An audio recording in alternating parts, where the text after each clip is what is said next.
So, just leaving. It's my normal day. Get up, straight to the gym before I do anything. Literally brush my teeth and leave the house, go to the gym. And normally grab here, but which I've done again today. But what I'm finding, well, reason for making this video is buying another car, buying a second car. So we moved here in August, September, bought one car, and then we thought we could like grab, like the second person could just grab around, but we're finding it now to be a bit of a pain, and it's restricting. Like, I don't mind grabbing short journeys, but grabbing longer journeys, and sometimes like you want to go somewhere, just get something and then go on to your next destination, and grab's not great for that. It's good from A to B, but not A's to B's to C's, if you get me. So anyway, because it's like because it's impacting us a bit, just managing with grabs, I'm gonna get myself a second car. Now I've really messed up because I wanted to get a Perodua, I think you pronounce the brand, and actually I can see the car I wanted to get right here. It's this one. I wanted to get myself one of these. It's a Perodua Alzar. I wanted to get myself a Perodua Alzar. So I've been on carlist.my, the place I got my first car from. It's just like a online car buying site, and I've gone and made a big mistake because I haven't bought myself a Perodua Alzar. I've gone and got myself a Lexus, and I've gone and got myself a really big, really old Lexus for slightly less money than one of those. And I know it's stupid, right? Because really I should get a newer car with low miles. Instead I've got an old car with a lot of miles. So I'm kind of like wondering what I'm doing. But what I can't resist is it's around 33,000 ringgit plus car tax plus insurance plus like the processing at the JBJ car registration place. So all in, it's less than a Alcar Perodua car. So anyway, I've gone for it, but I know I've done the wrong thing. Right, so I'm going to have a go at explaining the method in my madness. I was considering a Yaris, Toyota Yaris, new, then 90,000 miles. Lexus new,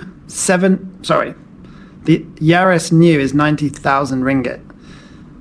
The Lexus new is 700,000 ringgit. I'm always murdering the pronunciation of this. The Perodua, 70,000 ringgit. And the Honda Civic, 140,000 ringgit. So, here's my maths. Okay, so my argument is, if this is price, and this is, let's say, miles and time. Okay, so we'll take that as 500,000. So 700's around here. Whoops. So we've got 250 and 125. All right. So the Lexus new is there. The Honda Civic is around here. That's the new price. The Yaris and the Perodua are down here. Now, so let's say a car will go for 350,000 miles. So let's say that's 150. Now, the Yaris and Perodua, are they going to do 350,000 miles? Let's assume yes. So their value line is down here. Okay, they'll slowly depreciate. The Lexus is going to make 350,000 miles, but its value drops massively down to here, right? So that I bought this one, so that's 75. That's around where I bought mine.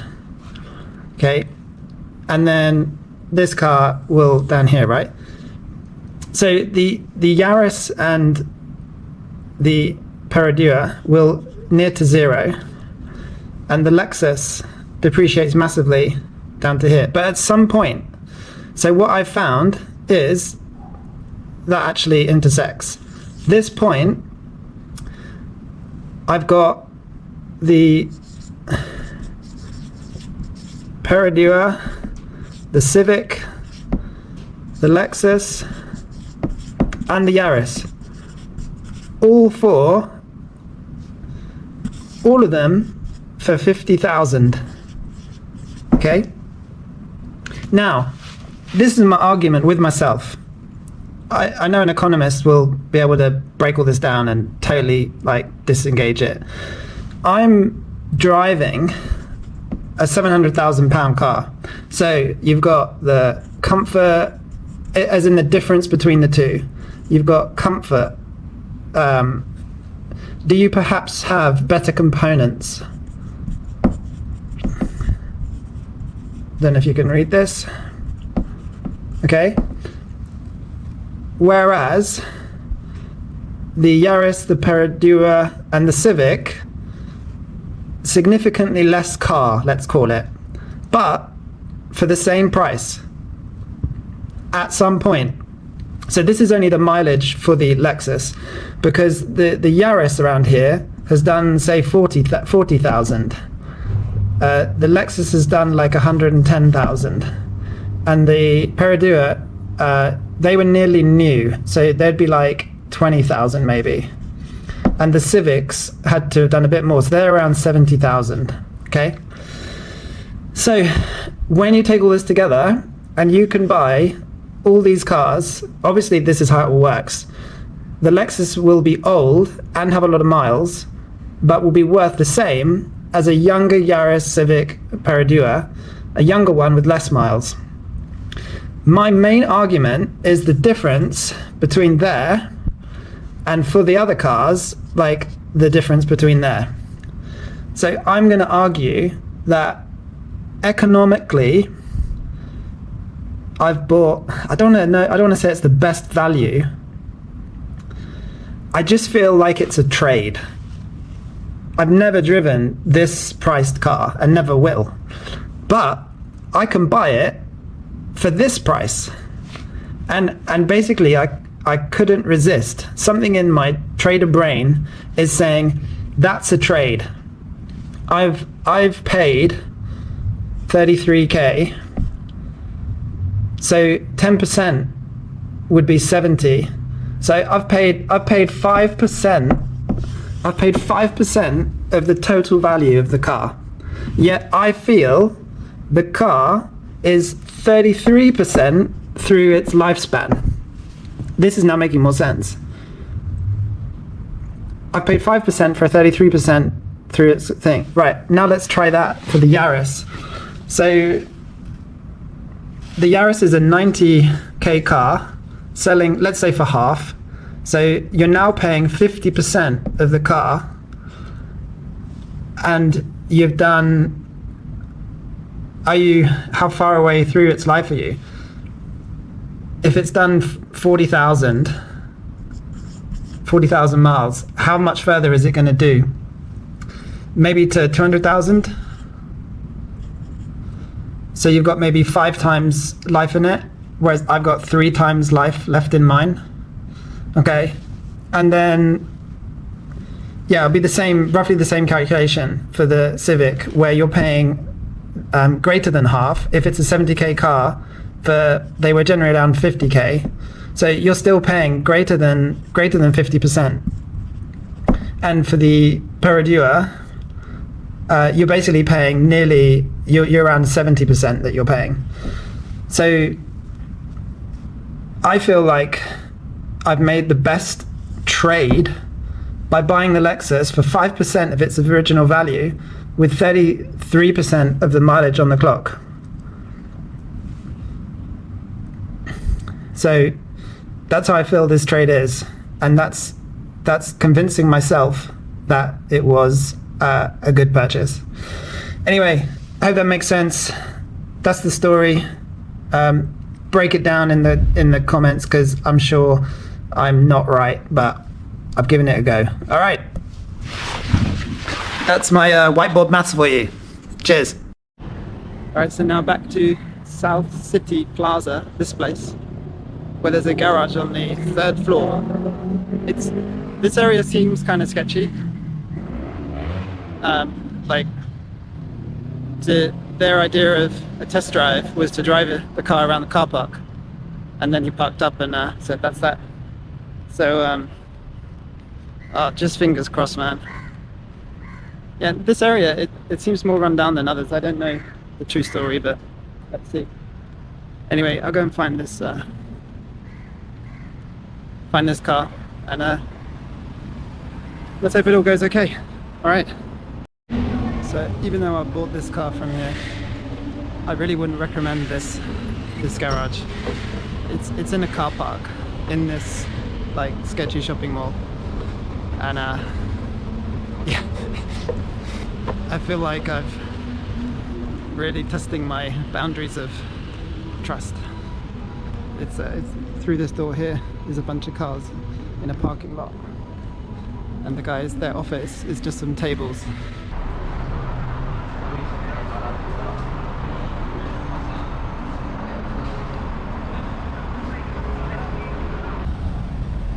Right, so when you buy a car in Malaysia, you need to come to JPJ, and it's normally this place. It's kind of carnage. So the garage, they have, I think they call it like a runner, and both times I've had to go to number 5.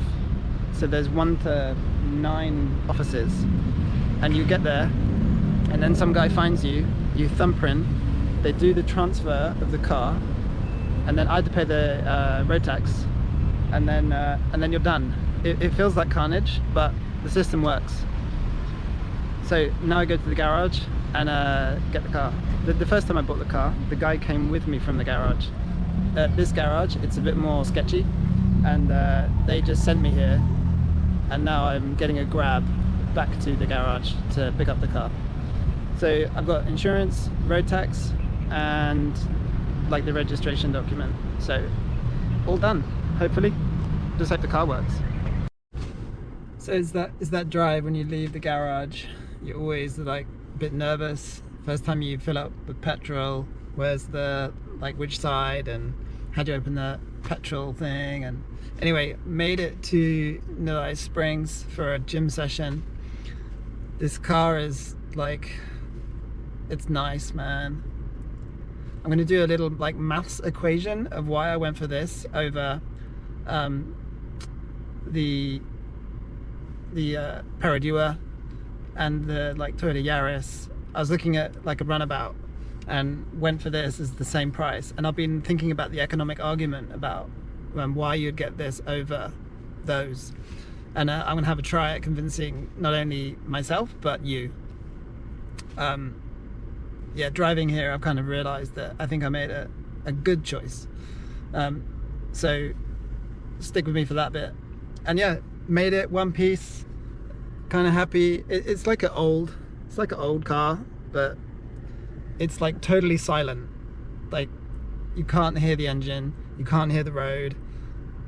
Suspension's amazing. It's very comfortable. I don't know, I'm not feeling like vindicated or justified, but that's what I'm trying to do. I'm trying to justify it. Anyway, made it. Journey 1 done. So I've been talking about this buying car thing, and so I should show you what it is. So got this LS460 2010. Can you believe how old this is? This is a 15-year-old car, and I think it's in pretty good nick. I'm going to get these windows done. I'm making another video about window tinting in Malaysia, because that's all new to me. So if you're moving here like I am, hopefully that'll be useful. Anyway, this is the car. I'll blank out the plate. But yeah, I think it's pretty nice. And then on the inside,